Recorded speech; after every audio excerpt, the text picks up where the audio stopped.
first of all, when we started dating or whatever, I was working. And, it came to a time where he's like, well, I really don't want you to work. I really want you. And I'm like, huh? What do you mean you really don't want us to work? Me to work? I was already working. Right. Now, he had his own business and I was working. What helped to cause me to have to take that time off is a choice you made because of something you failed to tell me about prior to us getting together and getting married at all. And then that became a big issue. So what was it that helped contribute to me getting into... Now, you telling the people my business, huh? Our business. Okay. But the truth is... Keeping it real. Keeping it real. I had failed to tell her that You are my love in my life. You are the apple of my eye. I want to celebrate you. Hey, welcome to another Keeping It Real with your marriage and relationship coach, Richard and Renda. All right. Baby, we got an exciting topic today. Yes, we do. And I think it's relevant to the household and marriages and just relationships. So, right. I think it's something that actually people tussle about. Married people get to tussling about. Right. That's good. That's good. Do you think women should work outside of the home in the marriage? Oh, wow. That's our discussion, huh? Yeah. Gonna be deep, too. It's gonna be deep. All right. Okay, I would say definitely that's something that should be discussed and, agreed upon when it comes to, a case-by-case basis or, your particular marital situation not compared to anyone else's. Right. Just what works best for you. And I say that, I can speak for what worked best for me or for us. Well, you would also have to consider what is considered work. Oh, that's good. Because you had different scenarios. So let's start off when we first got married. I was against you working. And part of the reason... Outside the home. Outside of the home. And what I mean by working was working a 9 to 5 to get a check. Because you had a lot of work in front of you already. Yeah, we had a whole We had a whole lot of kids. So it was difficult trying to have her balance a 9 to 5 and at the same time be the caretaker of our children because I was out working. Right. And you know what? Our situation was somewhat different. Now, you might think, oh, I know how this is about to go. You don't know exactly how this is about to go. That's right. Because as we all know, even if you're not currently married, if you've ever been in a relationship, things can change. Things evolve. That's right. So, and that was the case with us. Things had changed, things had evolved. Now, starting out, when we got married, we actually had a blended family. And so when we started dating or whatever, I was working. He had his own business and I was working. We got married really, really quickly. really quickly. We got married in, honestly, about 5 or 6 weeks. I say 2 weeks, but okay. It was 5 or 6 weeks. Not that was a big jump. Right. I'm going to have it. Okay. 5 or 6 But about weeks. 5 or 6 weeks. And we really didn't discuss it. It's a lot we really didn't discuss and really just didn't dive into and really research and do before we got married, which is why, God had to really take the wheel, but we had to give God the wheel to guide us through a lot of this stuff. Right. So at any rate, we didn't really discuss it. And I was already working. So I just assumed I would continue working because I was already working. Right. I had already bought a home. I was buying my home even when we got together. And this has been 25 years. I just assumed that we would just, continue on. Well, after we get married, I didn't get pregnant right off. It took about 6 or 7 months. No, matter of fact, longer than that. It took longer than that. Closer to a year. Almost a year before I got pregnant with our child together, our first child together. And, it came to a time where he's like, well, I really don't want you to work. I really want you. And I'm like, huh? What do you mean you really don't want us to work? Me to work? I was already working. Right. Now, of course, part of me was like, oh, that would be great. But I felt like, well, you're not bringing in a whole lot. And then it's not like I was making astronomical, but together we were making it happen. Right. And then my thing was, to be honest, to keep it real, from what I was used to, the women in my family worked. They were workers. It wasn't like, they stayed at home. My mom eventually stayed at home because she got really, really ill and really, really sick and was unable to work after a certain time. But we worked, and my thing was, you go to school, you get a degree, you go to work. That was my thing. Right. And so when he came with that, I was just kind of like, huh? Wait a minute, what's that about? Well, see, you got to add the dynamics to it. Right. You had 4 children already. We eventually had 1 back to back. And then I had my son. So we had 7 children. And we had 2 absent parents in the house. So my philosophy was, or my thought was, it's better that we sacrifice and have you at the house, but the whole time we trust God to provide. Because like you said, we wasn't making astronomical amounts of money. I wasn't, you wasn't, but had you not been present in the household, who would have reared the children? Right. Who would have helped balance the house out? Right. Even though we didn't have the financial we weren't in that financial place we wanted to be in at the time. What was most important at that moment? Exactly, at that moment, at that time. Exactly. And another thing that factored in was your background. You had grown up from the age of 12? 12. You were homeless by yourself. On the streets of Detroit, that's right, Michigan. That's right. By yourself, and raised yourself, and got into all kinds of mischief and different things happening. It was a horrible situation. So, coming from your perspective, what was your perspective on that when it came to, when I have a family? Well, I just thought that was something I had desired to always have, and I didn't have it. And I thought it would have made a difference in my life. So my perception was, I don't want my wife to be gone and my children to be raising each other and not be present. I'd rather sacrifice, do a little bit of extra, give up everything I got to give up in order for our family to have at least that balanced start. To have that balanced start, to have mama present and daddy coming in, as opposed to daddy gone and mama gone. So I just thought it would make a world of difference to have that balance where you were there helping to guide and nurture the children. And at first I bucked against it. I big time bucked against it. Like, wait a minute, I was working at a university and I was attending the university as we were dating. And so it was like, wait, I'm not going to school for nothing. Hold up. Right. Wait a minute.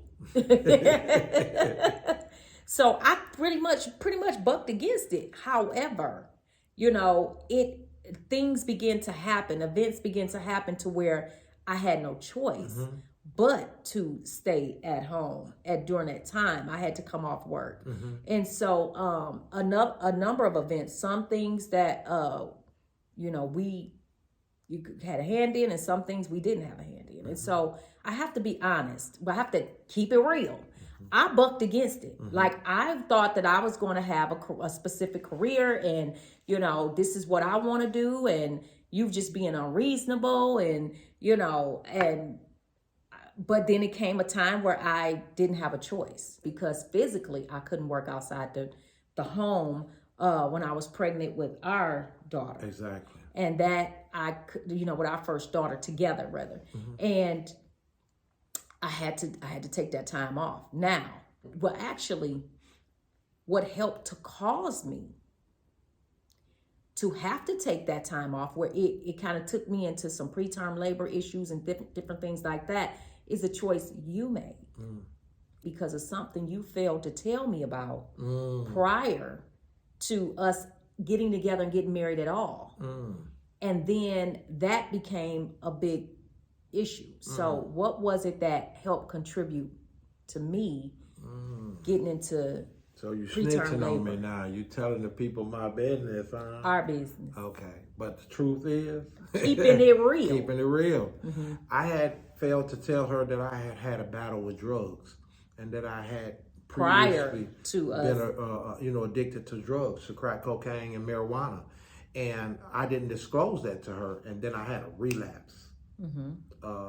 Probably how long into the marriage? Maybe a year? Yeah, it was a year. Year and a half or something. It was a year. Yeah, for about a 6-month period. But I was battling with my own demons, and I didn't disclose that to her, and it kind of took us through a real rough patch in our relationship. And hearing that, what happened was he had to go to rehab, and that sent me into worry, upset, anxiety, the whole nine. And I started having preterm labor issues. So having those issues, I had to come off work. They wouldn't allow me, the doctor wouldn't even allow me to work because I was, threatening now at this time to have my baby prematurely and way too early. And so I had to stop working. And I stopped working, and then it's like now I'm not working, so I don't have this income coming in. Where I had a short-term disability, but that's only like a fraction of what you make. And then it was you're in rehab, and it's like, what have I gotten myself into? See, what in the world did I get myself into? Right. But even throughout that, I knew that God was in it. That's right. And somebody might say, you are out of your mind. But you know what? God always has a perfect plan, even in the midst of mess. As long as you adhere to his plan. Exactly. As long as you say, okay, God, look, I tried to make my own choices and do my own thing, and that is not working out the way I perceived. I need you, God. I need you. So I had already submitted to God. I thought we had both submitted to God, but there were areas that were unsubmitted to God. And so, and I had some too still at the time, but at any rate, he had to go through rehab and go through all of that. And then it was like, okay, so now I'm off work until I had his baby. So by the time I had his baby, we're still battling with this. And it took about, once I had her, it took maybe about 3 or 4 months later that, he was totally done with it, completely done. And I'm like, good. And here we go. We great. And I'm like, I can go back to work, because I was supposed to go back to work initially right after I had her, wait my 6 weeks, and then I'm good. So I wait that 6 weeks, and I'm like, but then we still making sure that everything is good with him. And then we good, and it's like, okay, now I could go back to work. Yes. And I'm like, you know what? God gonna work this out. God gonna work it out. I know he gonna work it out where I could go back to work. And I'm like, man, now I can, right? This is God, right? Right. No. Right. It wasn't time for you to go back to work. Actually, I didn't realize that. And then he comes to me, you come to me and you tell me, well, babe, it's really not time for you to go back to work. I don't think you should. Let me go ahead and work and just bring the income in and da-da-da-da. So let me be keeping it real. Let me keep it real. I was thinking he out of his mind. I'm going to go back to work because I got to make sure, I don't want him to relapse. I don't want none of that. But, what if he do? Right. But let me tell you how strategic God is. See, God will have a perfect plan, even when you think you got a plan. That's right. It wasn't wise for you to go back to work in that capacity outside of the home. At that time, it was more important that we make sure that we keep our family strong in raising our children, because we had so many. And we had to really balance out, school and mealtime and everything that it takes to raise small kids or younger kids. Especially while you were while I was out working.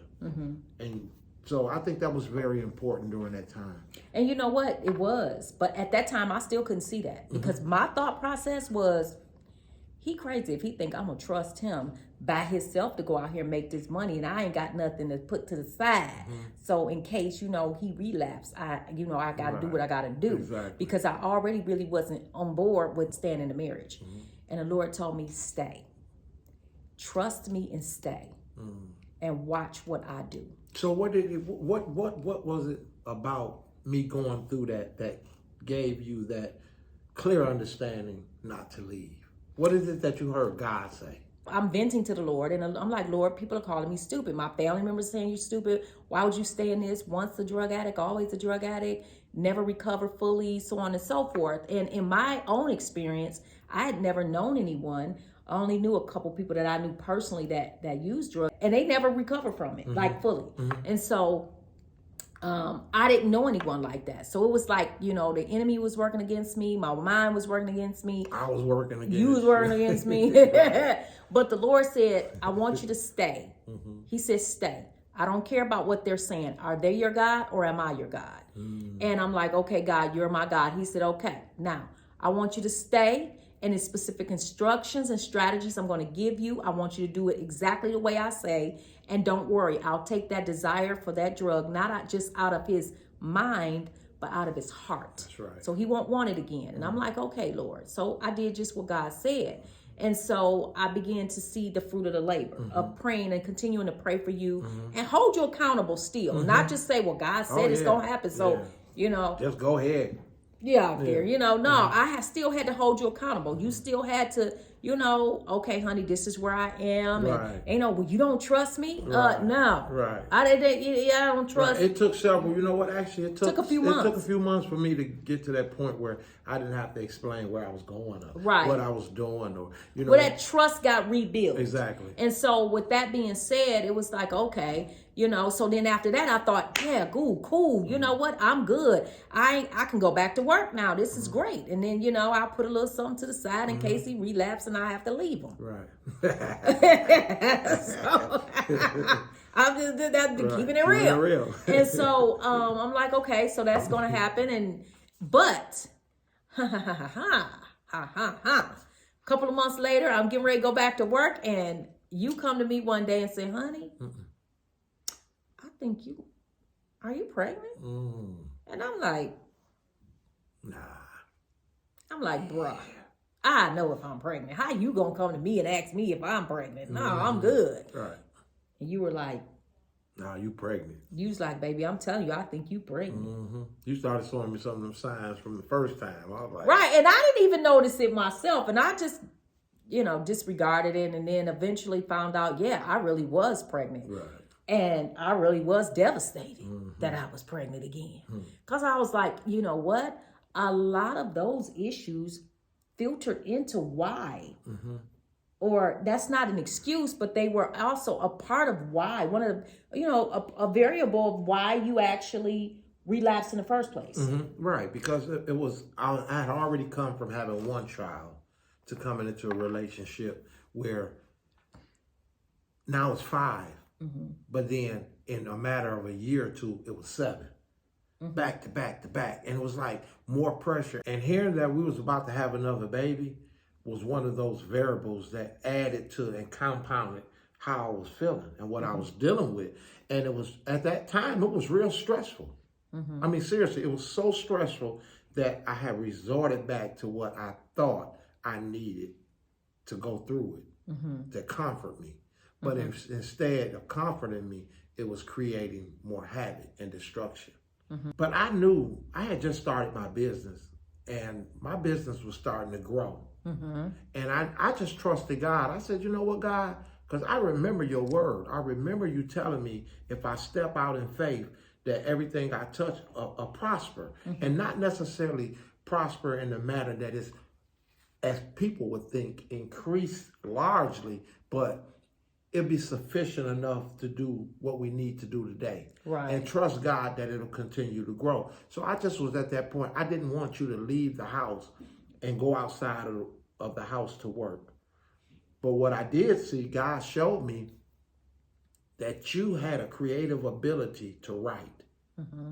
Absolutely. And you would always tell me, I'm going to write my book. I'm going to write my story. I'm going to do this and I'm going to do that. And during that time, that gave you an opportunity to start writing.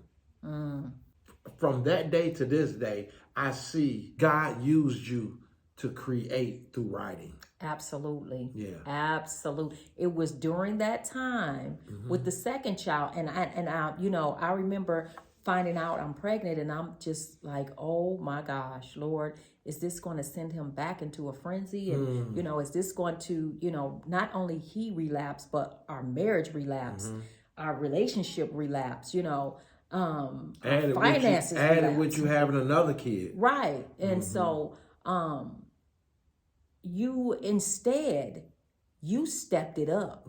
I'm not kidding. It was as if that was the stick in your back to say, hey, I got to do what I got to do. And that's exactly what you did. You were like, oh, no shenanigans. I don't have time to be playing this. I got to take care of my family. Right. And I believe that experience of you being homeless, of you at 12 years old and you on the street to, you know, by yourself and having to, you know, survive and do all the things you had to do.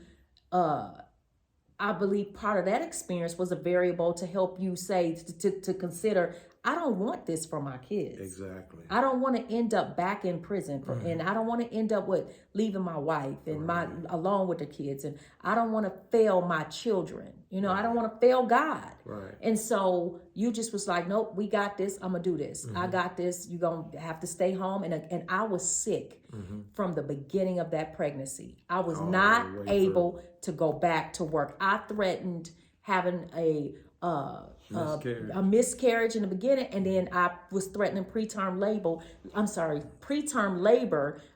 in the midst of that. And the entire pregnancy, I was in and out of the hospital. It was so much going on. And you had to not just step up, you had a choice, because you could have just said, I'm done. But you stepped up and you was like, hey, I mean, you were running from in and out of the hospital, keeping the kids, going to work, taking them to school, doing all this stuff while I'm sick. And so after all of that and us having, you know, our baby, it was just like, wow, you know? Right. It was just like, wow. But you did it. Right. Well, you know what? God did it. Because I'm going to tell you something. I said, God, if you give me a family, if you give me children, I will never leave them. And even in the beginning, when I went through that drug addiction for that period of time and it got rough, I still was convinced in my heart that I didn't want our marriage to break up. And I thank God that he helped me toward a path of healing and restoration with you. That's good. Because it was important that I heal, but then that we be made whole together. That's right. Because I know that was a rough time for you, scary too, coming out of what you came out of. See, it wasn't that I just came out of homelessness. You had came out of baby daddy drama. Come on, one more time. Baby daddy drama. Right, 7 years. Right. And she wrote a book, 7 Years in Egypt, about that whole experience. Not even just that. It goes far back. It goes back much further than that. Which 7 Years in Egypt encapsulates all of that time. Exactly. It's specific on a 7-year period, but encapsulates well before that. Right. And the baby daddy drama is, you know, that I was going through at the time with 2 baby daddies, not one but 2. And you know, it was just a lot going on at that time. So we had all these things going on all at the same time. And so here I am thinking, but I want to get back to a career. I want to work. I want to do this. I want to do that. And I had to end up being there with the kids. And actually, I bucked against it for a long period of time. But once I came into an agreement with you on it, and then at first it was, I didn't have a choice. But then after I healed and everything, and I had a choice that I could go back to work, I decided to come into agreement. We prayed about it for one. And we both explained why we felt what we felt, but we took it to God. We prayed about it, and God was like, this is what you all need to do. Right. And once I came into an agreement with you on that and proceeded forward, even though now me proceeding forward, I still didn't feel that relief of, oh, okay. I still felt like I still don't really care to do this, but I'm going to trust God. I'm going to trust us, and we trust God together as to this is what we need to do. And you know what? Ultimately, it was the best decision I could have ever made at that time. That's good. It was, because you know what? Sometimes we ask God for things, and you know, God answering it in the way in which we think, or the time frame in which we think God is denying us. And God is like, it was a delay, not a denial. Right. And it just wasn't for such a time as this. And God is strategic in everything that he does. And sometimes we have to align ourselves with him so that we can partake in his strategicness. Sometimes we can buck against God's strategic plan for our lives. We can alter God's strategic plan for our lives. See, God gives us a choice.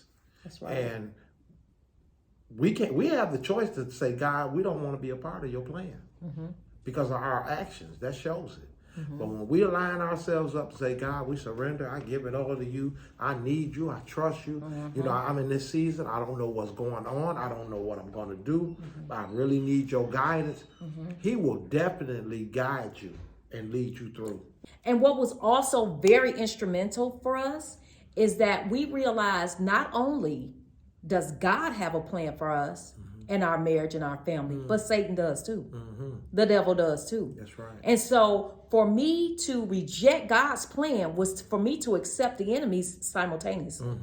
I didn't have to say I accept the enemies. Right. Once I reject God's, that's ultimately saying you accept the enemies. Because it's only two plans that's going to work out. Right, exactly. One of the two. Right. And so that being said, I am so glad that I listened at that time, because again, that was a delay, but it wasn't denial. And eventually, we were able to, I was able to stay at home, help raise our kids while he was, out working and taking care of us. And then there came a time where I was able to go back to school. And the opportunity came for me to go back to school, and he was fully on board for it. Baby, that's fine. Not only did I go back to school, I went back to school to be a nurse, which is a lot, which is a lot of travel. A lot of time, because if anyone understands being in a nursing program, that's they consider them as your first priority, not your family and not anything else. You know, it is so rigid. And so he came in, he stepped up, he did what he needed to do during that time frame. And what I loved about it was, like, at this time, like, we were churchgoers. We went to church. We took our families to church and everything. But what was so amazing about it is he didn't stop when I couldn't go. Right. When I couldn't attend, he didn't stop. He got the girls ready. I used to brush their hair and stuff, braid it up, twist it. He put them on, like, sandals with, like, or shoes with no tights on in the winter, but it was the A for effort. Right. And some of the church women, had my back, because they tell me, oh my goodness, baby, he came, brought that baby, she ain't had no tights on. They run over there to the store and buy my baby some tights and come back because they knew what we were dealing with, Right. And some of the women that were there and knew what we were going through were instrumental. Instrumental. Yeah. Sister Stephanie, I will never forget what you did and how you encouraged and helped us, and different ones. But it was such a blessing, in that even though I waited during that time, and now here we are, he's supportive and everything for me, and instrumental for me when it comes time for me to go back to school. And I, went back to school, became a nurse and everything, and it helped and it enhanced. Right. But what's even greater than that is that even though I went back to school, became a nurse, worked as a nurse for years, his business began to grow. Right. And grow and grow and grow, even in the midst of it, to the point where I didn't have to depend on nursing. Right. But you know what? You got to realize relationships is seasons. And there's seasons change and they progress. But as you get older, you grow. You get more wiser, especially in God. In God, definitely. Folks, right, because there's some older folks that ain't got God and ain't no wisdom. Exactly. But as you progress in relationship with God in your marriage, you gain wisdom. Absolutely. You gain understanding for one another. And it was that season where it was okay for you now to step outside of the house, because the way the business was running, I was able to be there a little bit more. And you got to remember, when she was going to nursing school, you were going from Michigan to Ohio. Yes. So that took up a whole lot more time and a whole lot more travel, a lot more sacrifice, Absolutely. a lot more finances. And during that time, gas was like $5 a It was a gallon. you know what? It got up to about $4 something a gallon. Well, that's $5 because I was giving it up. So that was a lot. But we had just decided that we were going to work together on this. And in that season, God told me it was okay for me to support her for what she was, needing to do. Because with my business, you was always supportive. So it was just one of those times where we had to balance support with one another. And seasons change. Absolutely. And then too, it was just some funny moments in that. I mean, I'm at school one day and I get a call like from the school and they're like, your dog is up here. And we're like, what? I'm like, what? You got to come get your dog. And your daughter is having a fit because your dog is up here. And I'm like, oh my God. And he is somewhere. He he let the dog out to go use the bathroom, forgot, locked the door, went to work on the other side of town. And, we lived in the burbs at the time and he on the other side, he on the east side of Detroit. And we lived on the way west, beyond the west side of Detroit in the burbs. And it was just a fiasco. And I'm at school like, oh my God. And it was, but you know what? All those times we worked through those things, we worked through it. And you know what? You guys, you look like you comfortable. Where you at and what you doing? You look real comfortable. Right. And we like, yeah, God, this is going pretty good. This is cool. And God said, okay. Good. Well, now it's time to move. I need you to move. And the Lord is like, I want you to move to Georgia. And God had already put the desire in me to move to Georgia because I'm not one to just go everywhere and feel comfortable and homely any and everywhere. But Georgia was the only place that I felt like, oh my gosh, where I could live there. And God put that desire in there in my heart, for Georgia. And then we decide, okay, we're going up and we're moving to Georgia. And people thought you have got to be crazy. You have no family. You ain't got no friend. You got a whole business. You gonna move your business, Georgia? You got to start over. You got to be crazy. And so we just said, you know what? They said we got to be crazy, but we said we got to be obedient to God. Right. Right. And so I remember telling you that that God put it in my heart for us to move out of state. And what was your reaction? God told me, he said, I got to stretch you to fit the vision that I have for you. He said, but it's not here. Yes. So I got to stretch you, but I had to remember when God says in his word that he doesn't give us a spirit of fear, but a power, love, and a sound mind. And I had to remember that fear was there to try to distract me. It's good. But I know that God had already told me fear would try to hinder me. But it will be him that will help me overcome that fear. And that's good because, of course, even with myself, to be honest with you, God, I've gone through the whole process of getting ready to move here. And then once everything started falling into place, it was just kind of like, wait a minute, it's actually happening. Right. Like it's falling into place. And we on the same page. We don't want to accord with it. We don't want to accord with together and with God. Wait a minute. Then fear trying to attack me. And I'm like, honey, did God tell you anything? Because if he told you we don't need to go, then, it's okay. And he like, no, that's we good. Right. We listen to God, we good. And so I'm like, you ain't got to listen to me. If God tell you anything, know. But it was okay. And then but there was a shifting coming. The shifting, here we come with the working thing again. Trust me, we never left that. We still in vain. Here come with the shifting with the work. Because he had this business back there. And now I'm coming here and I'm going to work. And he's going to actually be between two states for a minute. The transition. Exactly. And so here I am now. We done moved to Georgia. I'm working as a nurse and I'm, trying to make sure I'm balancing everything out. And he's between two states and, so a part of me is carrying a larger load and I'm okay with it. But of course it could be a little fearful, However, it doesn't have to stay fearful. Exactly. you know. So what I had to do was just trust God. I had to make sure that I was, moving according to the wisdom that he gave us as to what we needed to do. Right. And so you would transition here permanently in about 2 to 3 months. But what we had done also, he was coming constantly, like every 2 weeks, every 2 weeks or so, which was a lot, So then we go through all of that. But I remember this. I remember he transitioned into Georgia permanently. And he said, honey, you're not going to be at that job long. You're going to be quitting that job. Right.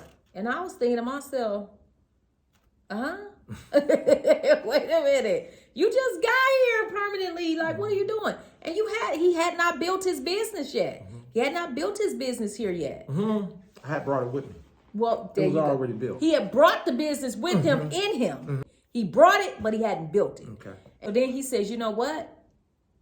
We need an outdate. You need an outdate for your job. And here I go again. I'm building this career. Wait a minute. Yeah. Well, it wasn't really an outdate. I looked at it as an exit date. Because I had said to myself, no, it's not. No, an outdate is, we say that when you're coming out of prison, when you get out. But an exit date is when I ain't coming back in. So I looked at it two different ways. Okay. But I knew that there was an exit date with that because it tied up too much of your time. Yes. And it restricted the gift that I saw God had placed in you. Come on. Because if you was tied up doing that all day, you didn't have enough time to go over here and do what God said do, and write and create and minister and be the mother that you are, and publish and create diagrams, diaphragms, and everything else. So I saw that, and I also saw that it wasn't paying you what you was worth. Oh, come on, baby. So it wasn't that hey, baby, you're going to have to quit that little nickel and dime job. I was like, no, baby, I see something in you that you need to keep working on. God has given you something. You just got to keep working on it. That's right. I think that was one of the benefits we had in our relationship was we could tap into each other's strength and direct each other that way. Because remember when I was in Michigan and I was going to try to go be the heating and cooling man? I was going to school to be a heating and cooling man. No, he was going to try to go to school to be a heating and cooling man. He brought that to me. That is the one time, I'm not lying. That was on a chopping block immediately. Right. I didn't even I said no. I said, come on, baby, let's go down here and I said no. No, I'm not. No, I'm not in agreement with that. I'm not in agreement with you. And it's no knock against any heating and cooling man or company. But I knew that wasn't for him. That wasn't what God had called him to do. I knew at that time that he was moving out of anxiety, out of anxiousness. Just anxious to do something else because he was having maybe a dry season. And it was a season. And I recognized, and I'm like, baby, this is a season. Right. This is a passing through, not a destination. I am not going to sit here and agree with you on something that I know this is not what God has called for you to do. Exactly. And this is not the path that this is not the detour. Sometimes we get detoured by God, but this was not a godly detour. Exactly. And I said, no, absolutely not. Shut that thing down. I shut it down. I said, I'm not helping you with none of this. I'm not in agreement with it. No. And it's another one of the best decisions that we could have come to and agreed with together. And he said, you know what, Ronnie, you right. And I'm glad. But that's why it's important that you listen to one another. Because God might be instructing me to help you in this area. He see you going to the left on. That's how we turn crooked places straight. Because we walking together, but we being led by God.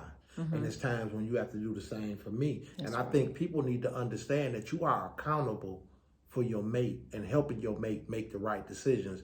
And when they're in situations that's stressful or fearful, that's when you're supposed to be the most attentive to them, because you don't want them to make the wrong mistakes.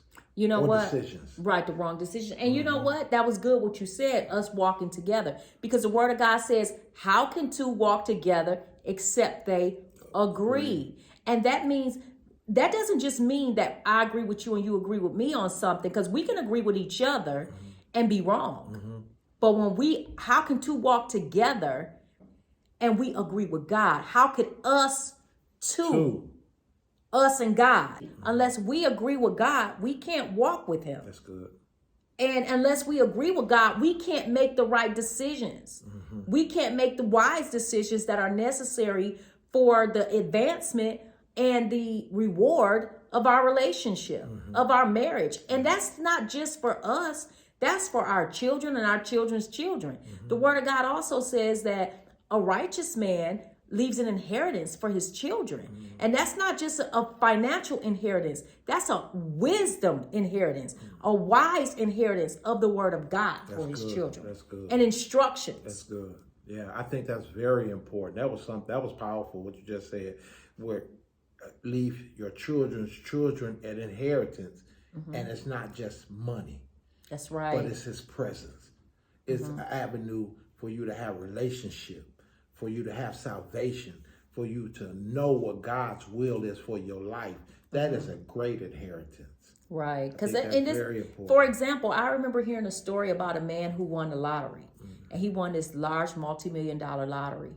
And he, spoiled his granddaughter. He gave her all this money, and he just continuously gave her all this money, whatever money, she wanted. And, ultimately, unfortunately, she ended up dying from an overdose of drugs. And that drug,